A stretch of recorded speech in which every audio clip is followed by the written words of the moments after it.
All right. Good morning, everybody. What a nice turnout. It's always interesting to me how the numbers kind of steadily go down as the class progresses.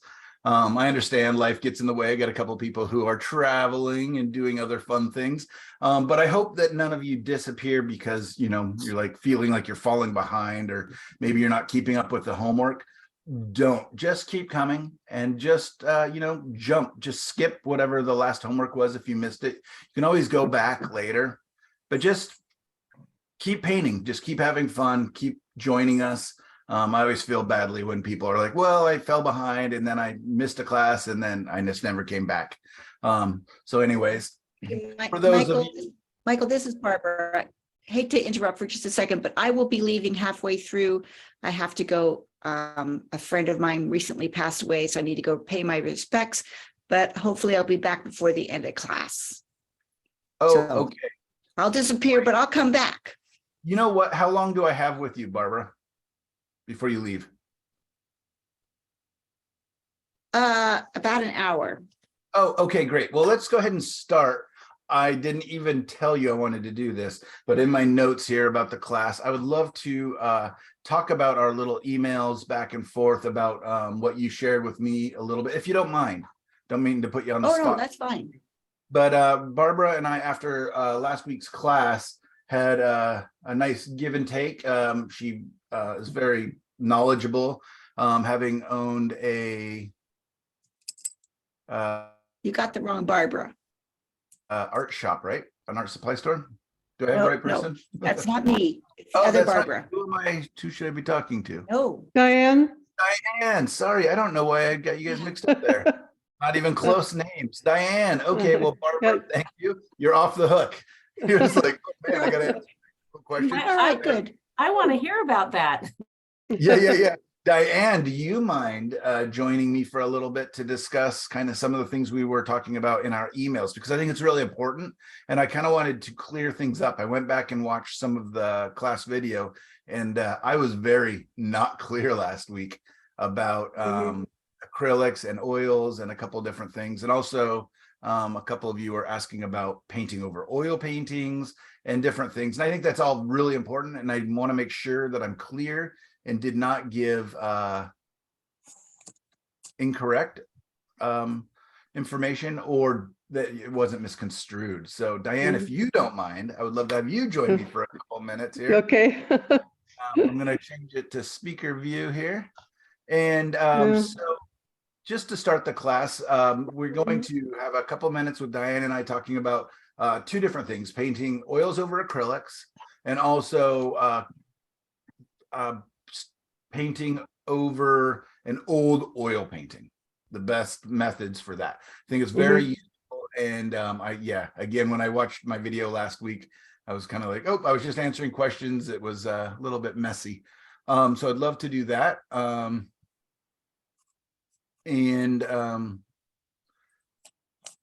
then we will do some feedback and critique. You guys turned in a lot of beautiful work. It was really fun to see some of the impressionist work.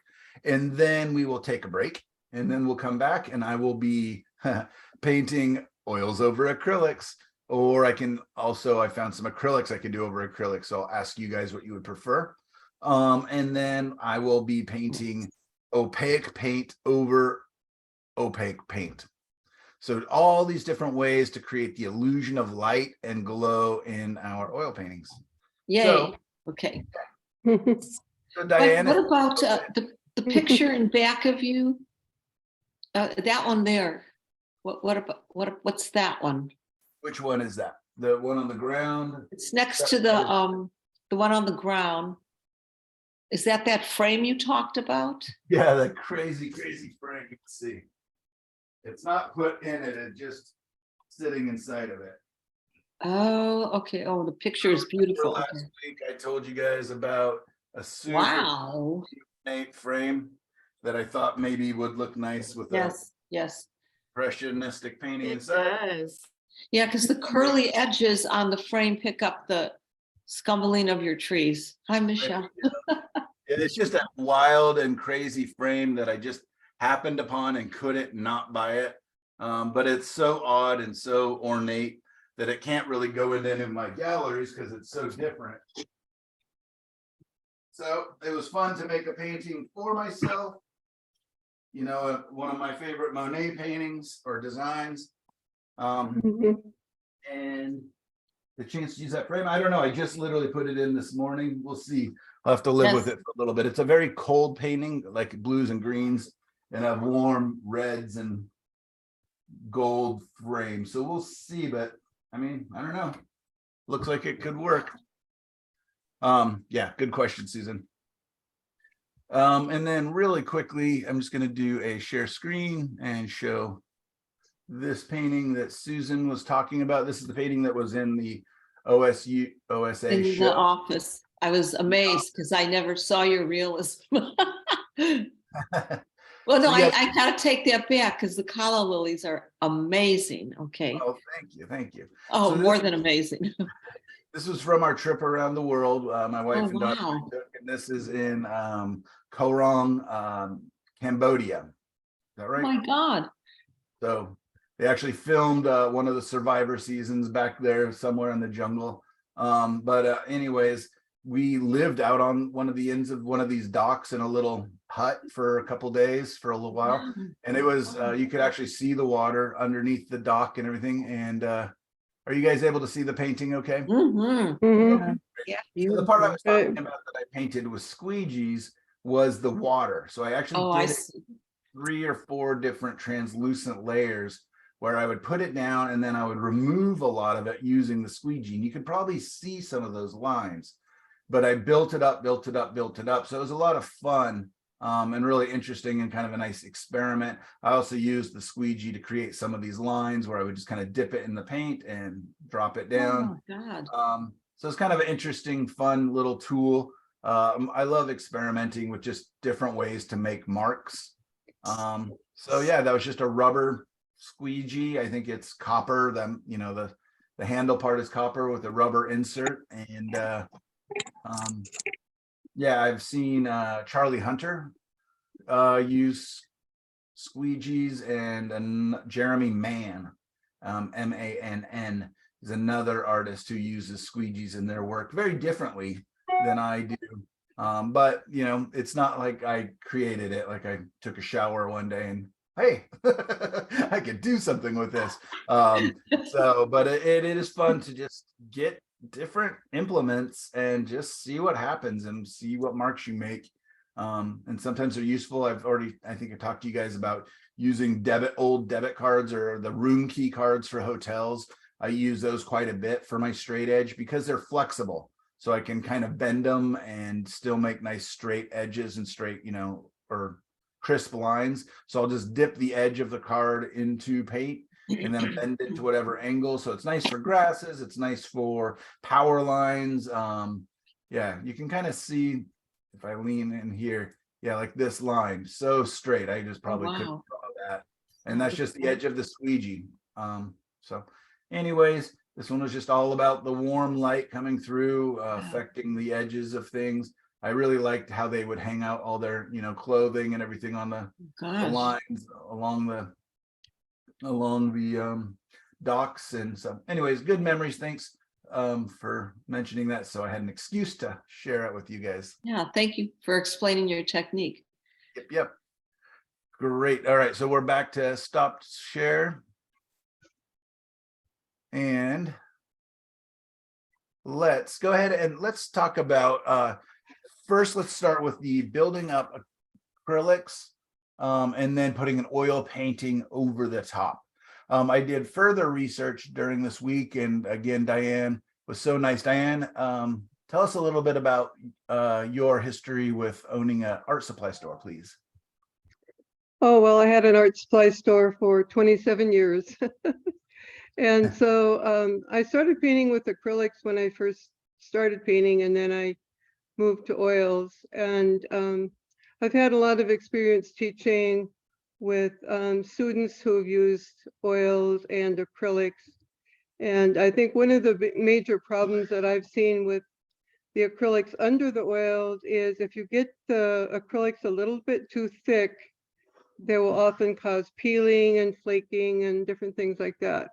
But a lot of students think that they can gesso over old oils and then continue on with oils, and that doesn't work either. It peels really badly. So I found the best thing to do if you want to paint over an old oil painting is just to put on a thin coat of white, titanium white oil.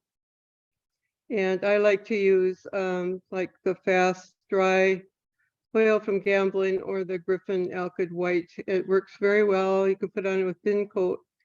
And if you use just a little bit of gel or liquid, that usually works better over old oils or over acrylic in their next layers. Do you find that that makes them kind of shiny and a little bit slick when you add the medium to the paint? You don't use very much, just a very small amount. And no, I don't think it does. I think if you use too much, it probably would. But if you just use a very small amount, say maybe a half a teaspoon for over painting, like I say, a 16 by 20 oil or Yeah. acrylic. Mhm. With mediums, I find that I have much more success when I keep it about the 5 to 10% of the Right. paint, not Mhm. like 50-50, which I know a lot of people like to do. A lot of people really use way too much medium, and it does odd things, and it becomes very shiny, and you can get something called well, what I call alligator skin. And I believe I learned that back in college as a term, and that's where you get that kind of Mhm. weird wrinkling that can happen when you use too much medium. Mhm. Right. So yeah, you've covered a lot there. So I agree. My favorite thing to do when I'm painting over an old oil painting is I'll generally sand it down a little bit, and then I will wipe that with water, with a towel with water, to get all the dust off. Let that completely, dry, or I'll hand dry it with towels. And then the fast matte, I haven't used the Griffin paints. Mhm. But Gamblin Alkyd or Gamblin Fast Matte paints, the white, is literally my favorite surface to paint on top of. So sometimes I almost feel like I give up on paintings too quickly because I want to cover them with that fast matte. It is a sort of an expensive answer to that, though, because Mhm. you're still paying full paint price. I do buy the big tubes and everything, but Mhm. yeah, that is a great alternative. The other alternative is Gamblin, and I think a couple other companies do have a oil prime. It's like gesso, but it's an oil-based primer. I haven't used that, but I think, does it have an odor to it? I don't know. I hate it. Yes, I think I think so too. I think it's very strong, and if And you it's just stay slow to with, dry. It takes a yeah, long time. just stay with oil paint, I think, because it's just like another layer of paint that you're putting on, and it dries like the fast dry will dry overnight, and you can just continue on. Yeah, and I really like the surface. It's all slightly sandy feeling or something. I don't know what it is. It's got a very dry feel to it that I just really like. So that Mhm. would be my best answer, would be the fast matte, Gamblin fast matte. And then what was it you said it was called? Griffin, or what was the other? It's a Winsor Newton Griffin titanium white that I use. And And so I both of did, those have an alkyd in them, which it's an speeds Alkyd, up the yeah. drying. I didn't have as much luck with the fast dry Gamblin one because it was so thick. I Yes, it really had is. a hard time spreading it. And the Griffin Winsor Newton one is perfect. So it's so much Great. easier for me to use. Yeah. Great. Yeah, I've not tried that. So I actually have that on my shopping list to try it for next time I order some Mhm. paints. So I really appreciate that. So here's the basics to this. If you have an oil painting and it didn't work out and you want to paint over it, do not put gesso on top, acrylic gesso. It will not last. It will eventually delaminate or peel off. Do not paint acrylics over oils ever. Okay. I had people in college with me and my fellow students who would do it, and they, because they needed to turn in the homework and they needed it to be dry, and they were literally started as an oil painting and would do it as acrylics. And I would be like, oh my gosh, this painting's not going to last. And they would literally say, it doesn't matter as long as it doesn't fall off in front of the teacher. It's just homework. I got to get it turned in. And I was like, oh yeah, that makes sense to me. Okay, it's all about, the next 1 hour, 2 hours. But but if you want your painting to last at all, it's never acrylics over oils. Mhm. And it's only oils over acrylics, with the caveat that even oils over acrylics, oils over acrylic paint is a little bit sketchy still. There is a chance for some cracking. There's a chance for some delamination. If you do oils over acrylics, I used to say give it 24 hours of drying time. And it goes well beyond drying. We're wanting that acrylic paint to cure, meaning all the water comes out of it. And so I believe that Diane suggested, and I would agree, that 48 hours is probably better. Also, Diane has seen in her working with this longer than I have, that thicker acrylics under an oil painting do run into more issues. Is that correct? That's correct, right? Great. I'm just trying to give the PowerPoint presentation of this, the power, whatever you call them, the big emphasis things. So in my reading and my research over the last year, and then I shared what I read with Diane, and she kind of agreed with it, is that if you're going to paint oils over acrylics, and this is important, and I added the research into our Padlet so you can read it for yourself, is at least about 10% medium added to the oils. Well, it does seem to assist in basically at 10% medium, they're not seeing cracking for whatever reason that is. Also, the mediums, if you're using Galkid gel, Galkid medium, liquid, today I will be using Neo May Gelp from Gamblin, and I'll explain why I'm going to use that today. All of those act almost like a glue as well, so they help with the binding of the pigments to the surface. The other thing that I would be curious about, and I haven't found anything in my reading, is it different when it's on a firm panel or board versus on a canvas?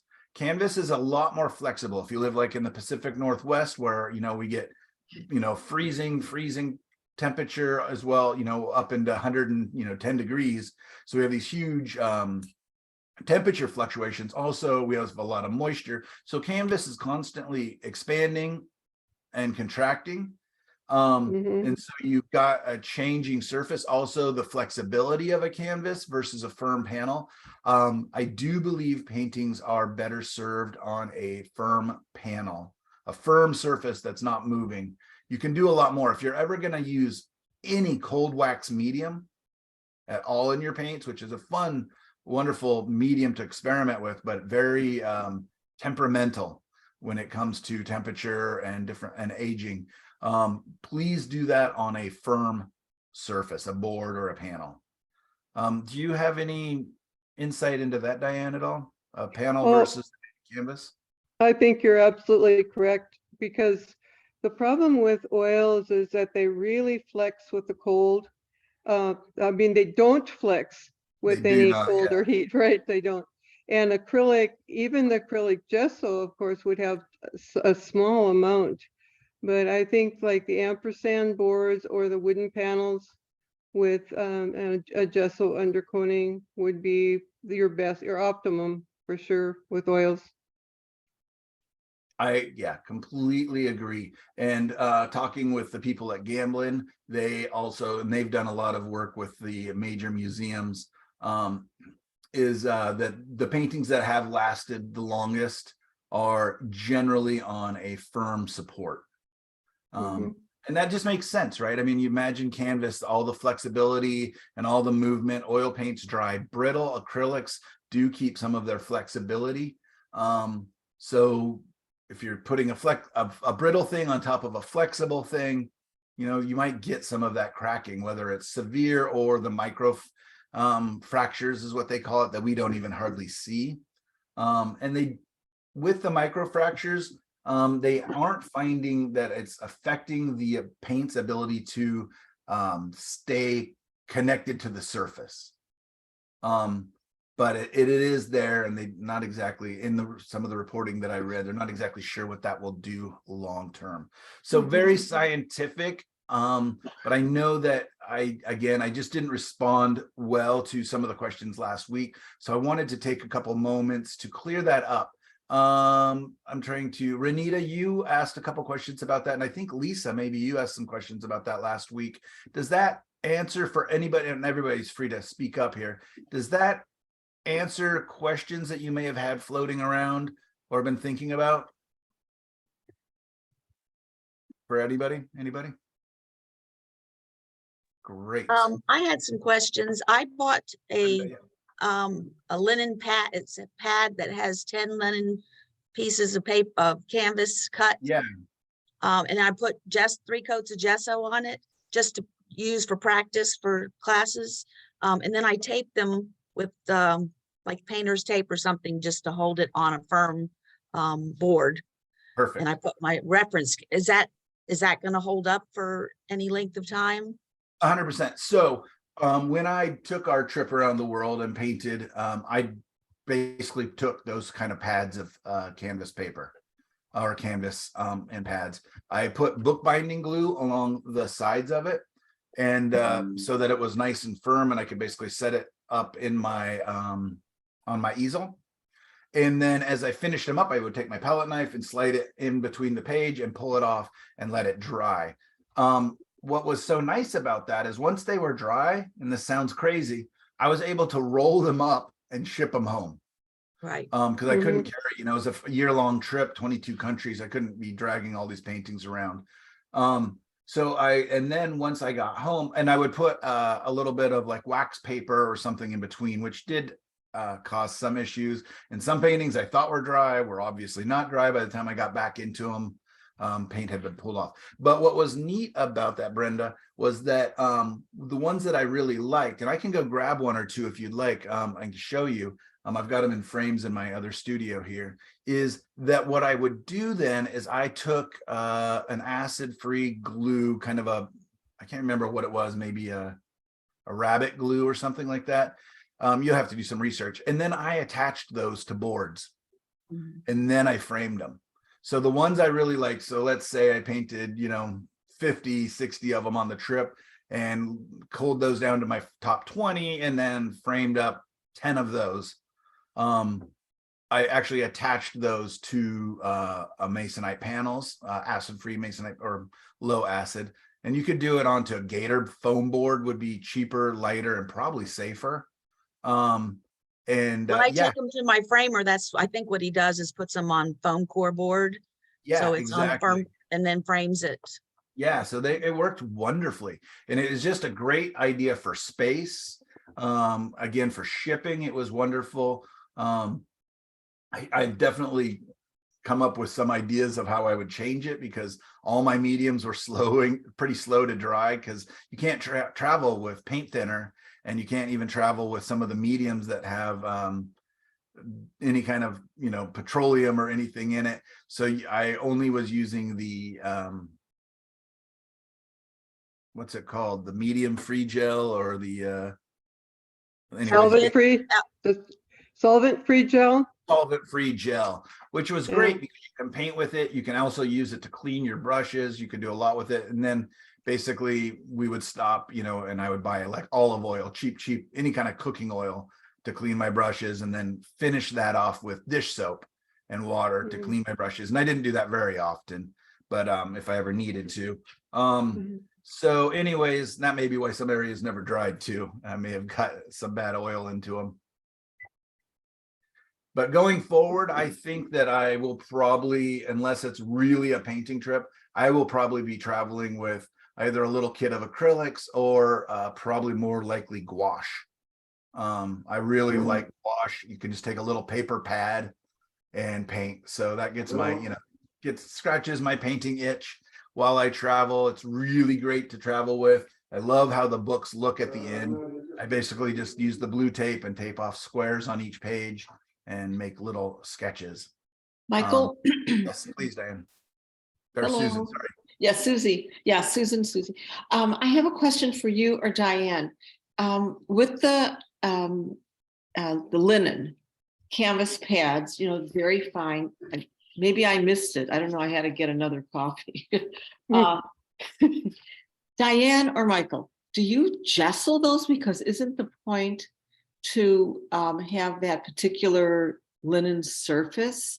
I know it's faster. I've tried to paint, but I never gessoed them. Is that a requirement, Michael or Diane? I don't think it's a requirement, but if I were you, I would use the Liquitex clear gesso. Okay. Then you can have the linen can show through, and the Liquitex clear gesso has just a little bit of grit in it. So it's really nice to paint on. And you could put on 1 or 2, I would probably put on 2 coats, one up and down and one back, sideways or something. So you get a nice coat on it. And with linen, it's not absolutely necessary that you put gesso on, but it Okay. certainly is a lot easier to paint on than if you're going to Okay. paint right on the ungessoed. And how linen. you'll know, everybody, is if your surface is white, then it's been gessoed. Right. If it's tan, it's probably canvas. And if it's kind of a grayish color, it's Mhm. probably linen. So Okay. if you have a white surface, then it's already been primed. So make sure you're reading too on the book or, Oh, yeah. whatever. Is it That's good. oil primed or acrylic primed? A lot of times linen will come oil primed. It's just linen's a little higher quality. Linen, oil prime is considered a little higher quality. So make sure that if you have an oil primed linen that you're not putting gesso on top of that, because then you're doing oil prime, putting acrylic gesso over the top. So make sure that it's acrylic primed or, acrylic gesso if you're going to add more gesso.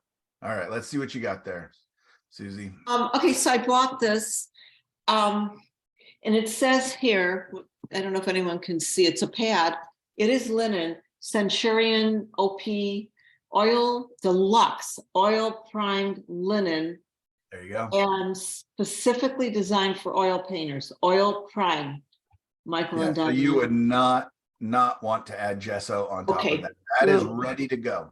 I Okay. use that a lot. And when I went to France last summer, I took that whole pad along just like that one. And Mhm. I painted on that a lot. And it's really, really nice to paint on. Just tape it down. And I brought along a canvas panel to tape it onto. And, just peeled it off like that all the time. It worked perfect. Okay. Yep.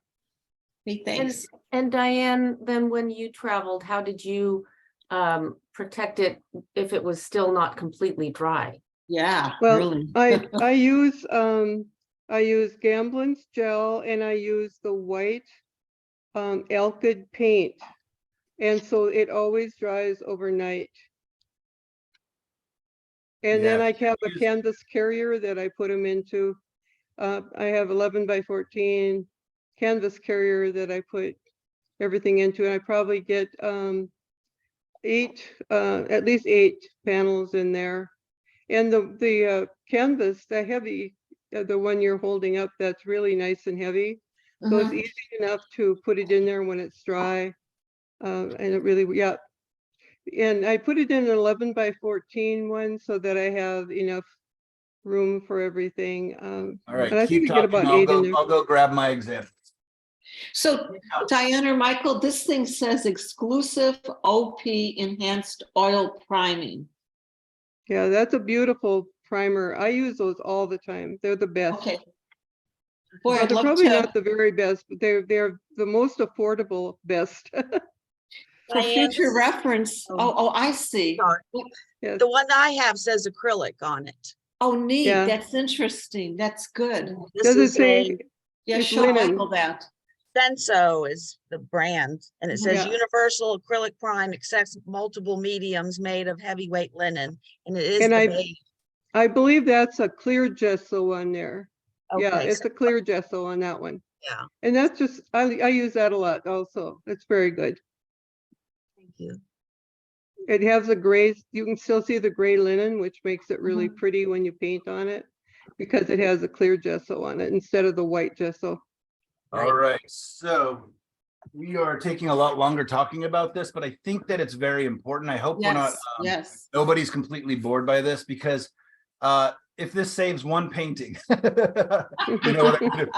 If one painting doesn't slide off and fall on the floor because you put acrylics over oils, we are saving the day. So here's the ones I used was the Arches Oh, oil painting paper. This is a size 12 by 16, but I actually had to go and cut the edges a little bit. Actually, use a saw to cut it because it was a little bit big. Then what I did was I took my panel holder, sorry about the bad words on there. And what I did was I put two of them together because I was traveling again for a long Oh, time. yes. So there's two sides to it. I made it so my palette, I had it cut to size.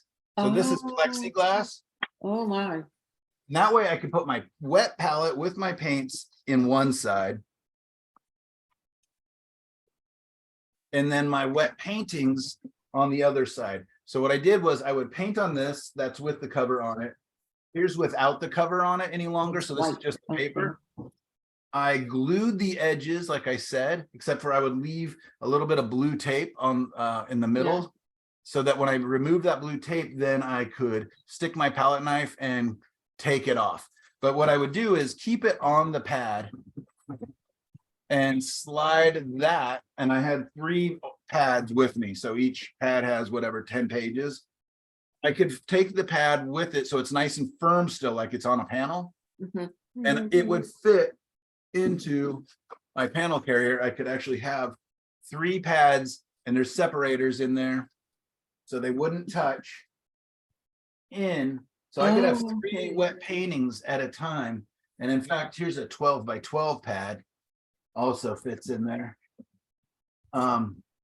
So I could have 3 wet paintings at a time in my carrier.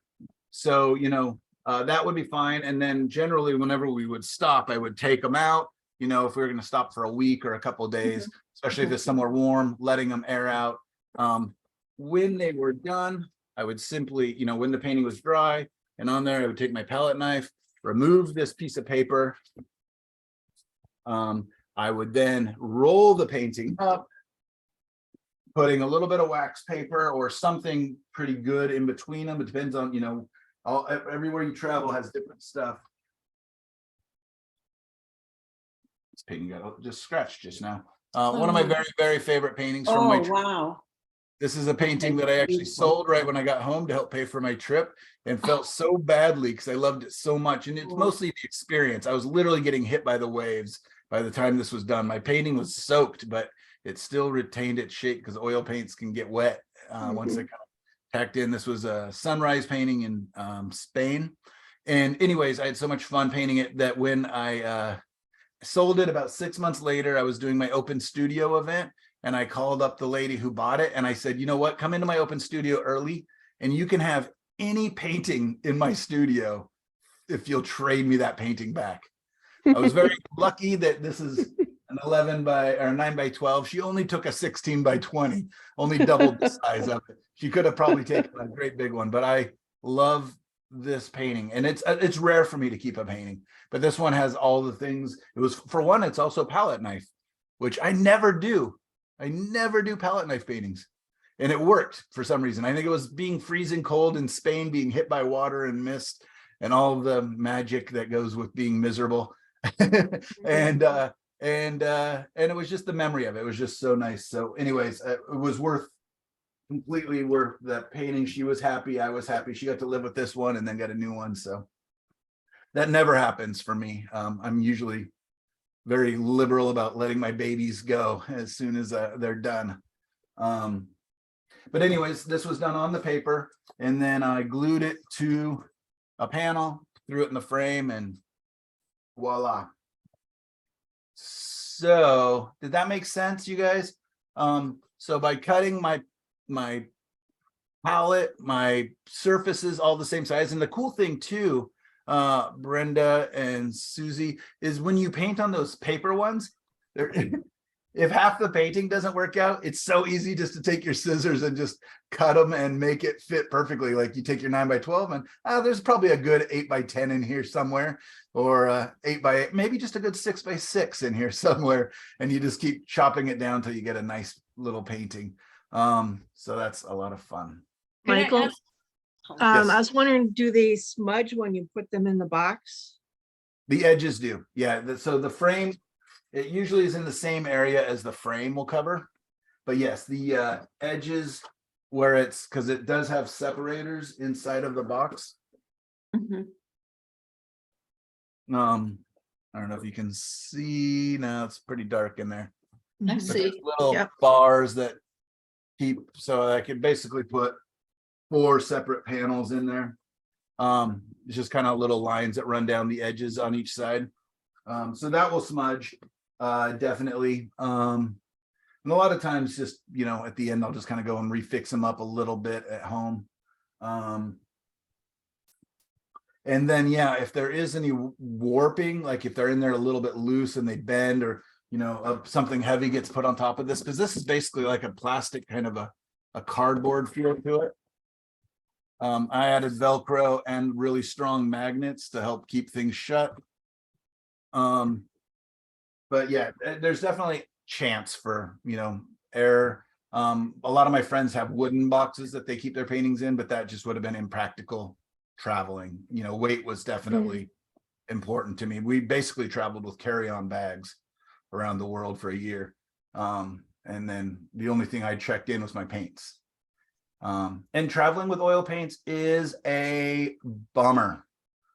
It is really difficult when you don't speak the language to describe why these are okay to go on an airplane. I even had, you know, printed out things describing how, you know, what their flame level, fire level, and everything else. But it's difficult. And, you know, I was also traveling with a steel or metal easel and palette. So it looked weird, you know, it looked a little bit dangerous having a metal box with me at all times. So yeah, I definitely, my daughter started with an oil set. We ended up sending it home after the 2nd or 3rd country, and she ended up just doing pens and watercolor. And she painted so much more and drew so much more than I did, because everywhere she stopped, she could just whip it out, you know, at a restaurant, 15 minutes, no problem. Whip out the stuff, start drawing, start painting. At a museum, you know, she could just hold it in her hand and you know, it's just little sketchbooks. She filled like 20 something sketchbooks on our trip. She just drew and drew and painted and painted and painted. Whereas I came home with like 50, you know, she came home with books and books. You know, lots of them are just little sketches, and she was trading sketches with our waiters and cooks for food and, you know, dessert and stuff. It was great fun. I got so many really great pictures of her. Just everywhere we stopped, she would just start drawing or writing, or, you know, even cutting out little pictures and pasting them into her books as memories. And I like that. I think that that's more important. I really learned a valuable lesson, that it's just better just to do a lot and just to get memories than it is to try to make masterpieces. And most of the big paintings I did were based on the notes and the little sketches that I took, like that picture I showed you of Cambodia. That's a big one. And I didn't paint that until I got home, based on sketches and photos and things like that. So the biggest painting I did was a 12x16 on the trip. So anyways, You've I think- completely, go ahead, Lisa. We'll go with Lisa first. Thank you. Hi, so nice to see you today. Oh, good to see you. Yeah. Yeah, thanks. So just one question, I probably missed it, but when you are gluing onto the panel, I think I missed what kind of glue and how you attach it. Is it paint? Are you painting I on the? believe that I used a bookbinding glue. Okay, You can use Elmer's glue, truthfully, because you just want it to be acid free. okay. Thank Some glues will expand when they dry. You do not want that, because, you know, you'll get these weird lines behind it. And a lot, you know, I learned that the hard way. Yeah, so I would just do research. The one I have is a bookbinding glue that I'd use to paint the edges of the paper. And because that one was acid free, I just figured that was okay. And it's, it's in a frame, so it's kind of locked into place. I haven't had any of them come off. So between Elmer's glue and bookbinding glue, and then I have a little bit of rabbit glue, which I think is a form of like the GAK glues. So anyways, I would just do research on that, Lisa, and just Okay. see what they suggest. Thank you so much. I think matte medium also works. Or like a decoupage kind of a glue, but again, acid free is your friend. That's what you want to look for. Diane, Michael- anything else that we need to cover? And I'll get back to you here in just a second, Karen. Mhm. Thank you. I saw your hand there. There's one other surface you might try, and that's that multimedia board. I don't know if anybody have used that or not. It's really thin. It's about 1/8 of an inch thick or even less. And it's really firm. It's nice to paint on. And I know like Kevin McPherson uses that when he travels. I don't know if anybody, it comes in black or white. And I usually use white for oils, but I use the black for pastels. It's very, very thin, and you can put 50 of those in your carry-on wet painting thing. It dries are pretty you- fast. So So are Pardon? you attaching something to that, or are you just painting gesso on top of that, or are you painting no, directly? you paint directly onto it. You don't have to gesso it or anything. It's Okay, called, what's it called? um, I'll put it in the I think chat. it's called multimedia board. I have it here somewhere. I'm not sure though. It's Maybe very, if you very have a thin. chance during the break, multimedia board. I think that's what it's called. All right. What is it called? Multimedia board. I just put it Board, I in the think. comments. And if anybody wants to do a little research on that while we're moving on. And Karen, what do you got for us here? Oh, I just wanted to ask you why you've chosen gouache over acrylic for your, I mean, it seems to be a favorite for a lot of people, and I'm wondering Yeah, why. good question. Sure. I think I like it because you can reactivate it. You can treat it like watercolors or acrylics, both. So I can fill up a tray like you would with watercolors and treat it that way, or I can squeeze it out and try to keep it wet like acrylics. I can put it in thin washes like a watercolor, and then I can go back in and cover it with more opaque, thicker paint. But truthfully, like couple little tubes of acrylic may really work well. But I found that I just love, just like an oil paint, I love the transparency and the opacity. And the truth is, just probably I like it more because I have it.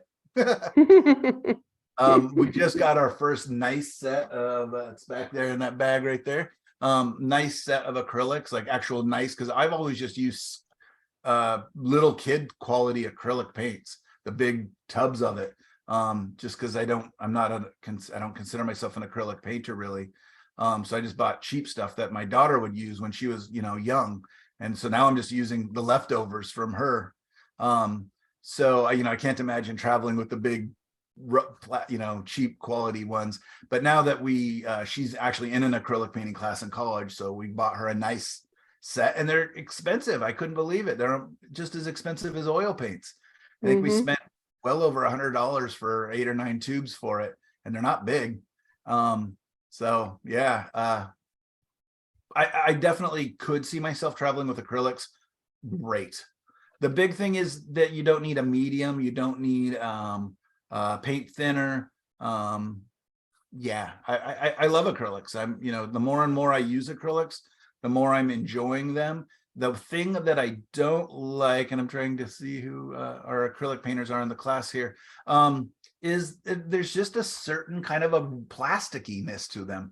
Even the one that I've got up on the easel that I'm going to paint over in a little bit, there's this kind of plastic polymer, I don't know what the word is, but plasticky appearance to it that it just doesn't feel as real as oil paints. But again, I am so biased, and I know there's workarounds, and I know there's lots of things you can mix with them or different ways. These are also, again, cheap kids quality little kids quality acrylics that I've been using. So I think if I maybe invested and bought better quality and maybe got ones that weren't so shiny, a little more on the matte or satin side, that I would like those better. Mhm. I think the best acrylics are golden open acrylics. They're very much like oils and they have more translucency than most acrylics do. You want to try those because they are as expensive as oils because they have the pigment, it's a pigment you're paying for. And I think the golden opens I use them a lot and I really like them. They're nice to travel with and they have a nice translucency to them. Perfect. Can I ask Diane, Hmm. when it says opens, I know that means that they stay wet longer. Yes. How long is longer? Are they like in a Oh, oil paint now or? no, about 2 or 3 hours. Oh, wonderful. But once you put them on your canvas, they set up and dry pretty quickly. They dry certainly much faster than oils do, but And it's on your palette, they stay open about 2 or 3 hours. fantastic. And would you use a hair dryer if you wanted to do like a base painting and get it dry quickly and get, building up the acrylics? Because one of the huge advantages is the ability to build layers very, very quickly with the acrylics over and over and over. I would never use a hair dryer just because I can't stand it, but of course you could, but yeah, I don't know that I ever would. I just don't know how that affects the opens or what. I don't know either. Great. So Yeah. my Can you answer mix the, Go ahead. oops, I'm sorry. Can you mix the opens with regular acrylics? Yes. Acrylics are almost totally intermixable, all the brands. Yeah, and Karen, my And I- answer to you is why one over the other. The truth is I don't worry too. I just don't do watercolors because I like opacity. So gouache has been my answer to that. Also, gouache tubes are only like this big. They're little tiny. Mhm. They're half the size of a small acrylic, and you get a lot of pigment in there. I don't think I've ever used up one of my tubes fully yet. Because they really do go a long ways. And what I will often do is use about 3 or 4 tubes of watercolor tubes, and then a couple tubes of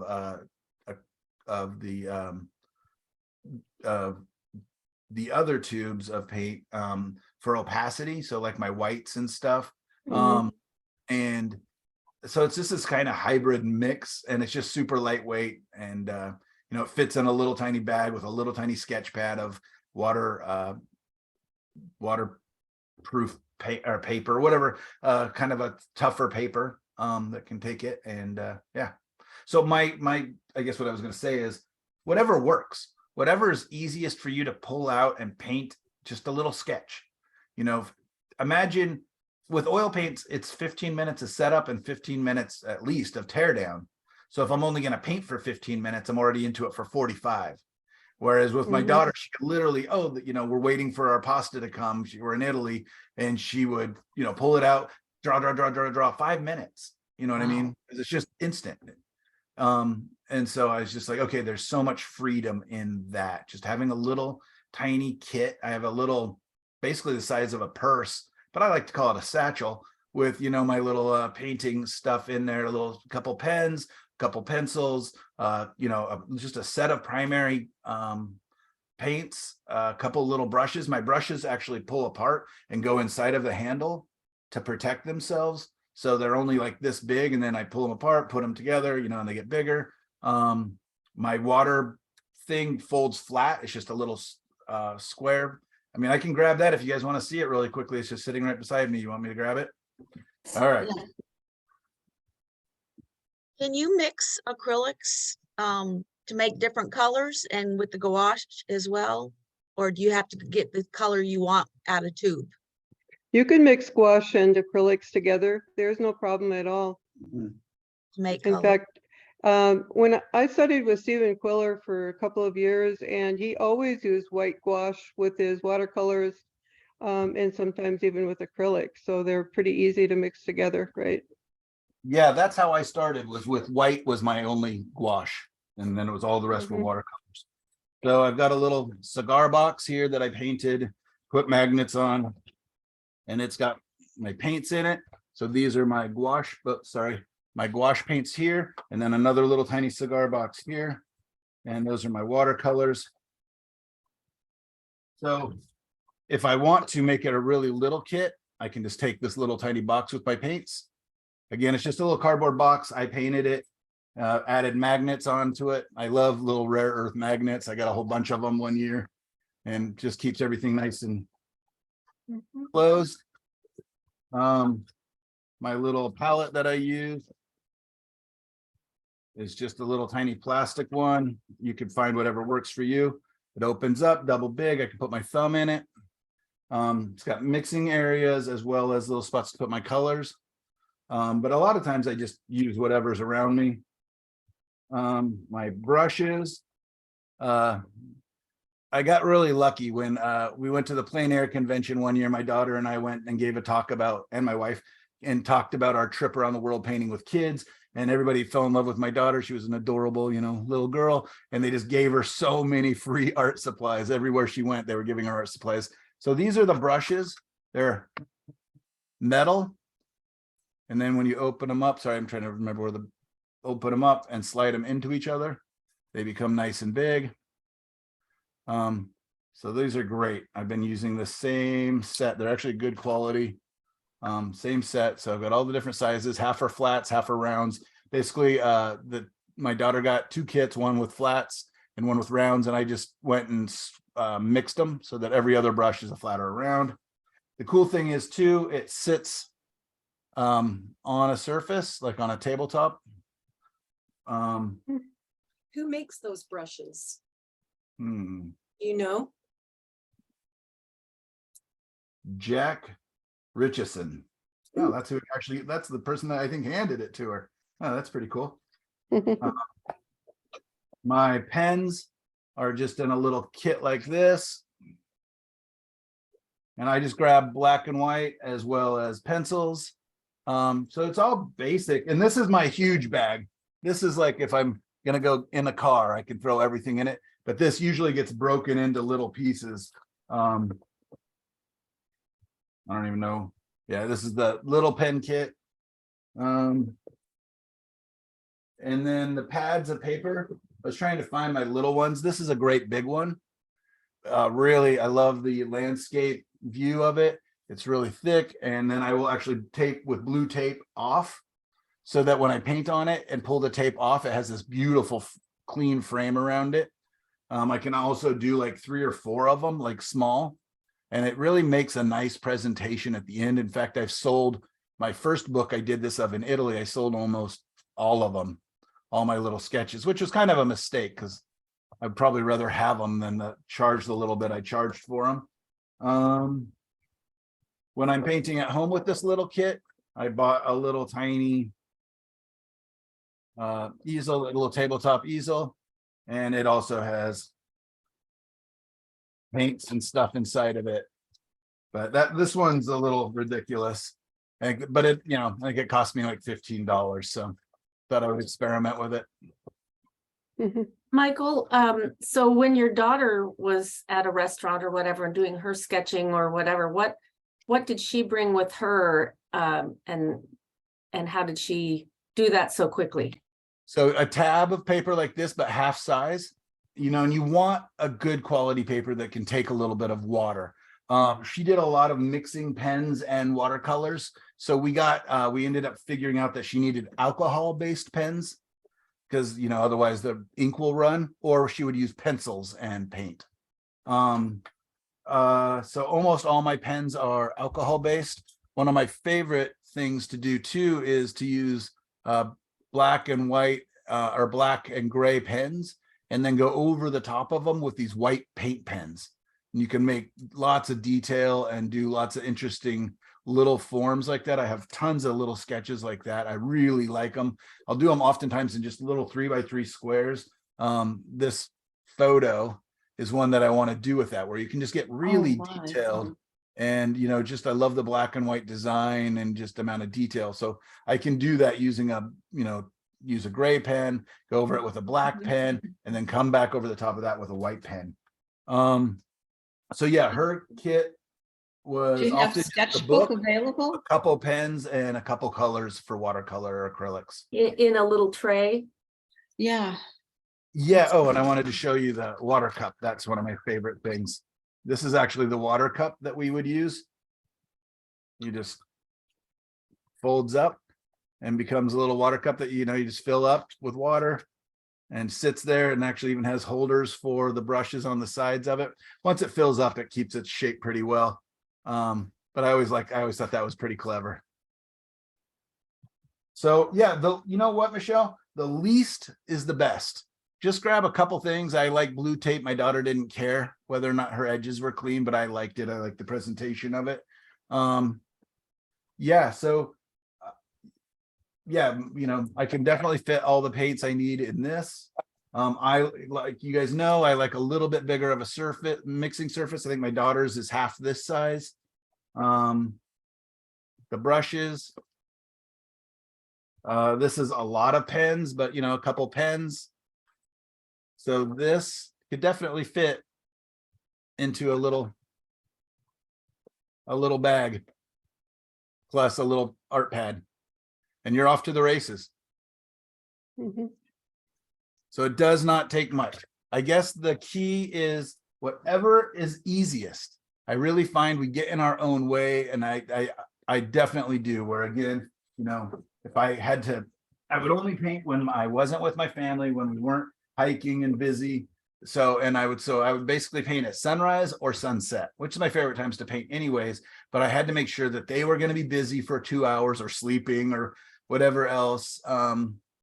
And so, yeah, I really liked my daughter's, she'll have sketch pages that have like 5 different little drawings of just people she saw or little paintings that she was falling in love with. One page would have like a picture from Italy, a picture from Spain, and a picture from, India on the same page, because they're just little tiny sketches. And I loved that. Great. That was a lot and a big distraction. Hopefully everybody found that super. useful and informative. Yes. Can I say And- one more thing, Michael? Please, of With course. Diane? Instead of using the blue tape, you can now get that tape in black or Mhm. white.